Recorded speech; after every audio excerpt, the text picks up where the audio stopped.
বাংলাদেশে আওয়ামী লীগকে নিষিদ্ধ ঘোষণা করেছে সেদেশের ইউনূস সরকার, আর এই বিষয়ে ভারতের তরফে কড়া প্রতিক্রিয়া জানানো হয়েছে ইতিমধ্যে।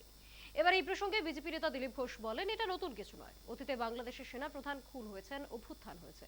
প্রত্যেক ক্রিয়ার প্রতিক্রিয়া আছে। মৌলবাদী দেশগুলিতে এই ধরনের ঘটনা লেগেই থাকে। তিনি আরো যোগ করেন, আজকে আওয়ামী লীগকে নিষিদ্ধ করে নতুন ফ্রন্টের গঠনের চেষ্টা চলছে। জামাত ইসলামের মতো চরমপন্থী গোষ্ঠী এই সুযোগে ক্ষমতায় আসতে চাইছে। পাকিস্তান বাংলাদেশ নয়, এটা ইসলামিক কান্ট্রি বলে এটা হচ্ছে। মূলত দুটোই মৌলবাদী দেশ।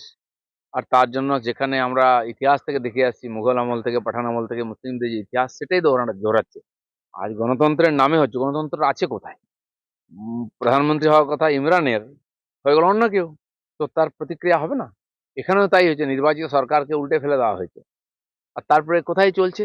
এটা অনেকেই বলছিলেন যে যে গতি প্রকৃতি এগোচ্ছে বাংলাদেশের যে রাজনীতির, তাতে এই ইসলামিক মানে কি বলে আওয়ামী লীগকে ধ্বংস করা হবে, ব্যান করা হবে, দিয়ে একটা ফ্রন্ট তৈরি করে এই যারা উৎপাত করেছে তারা এবং জামাতের লোকেরা মিলে ওখানে সরকার গঠন করবে।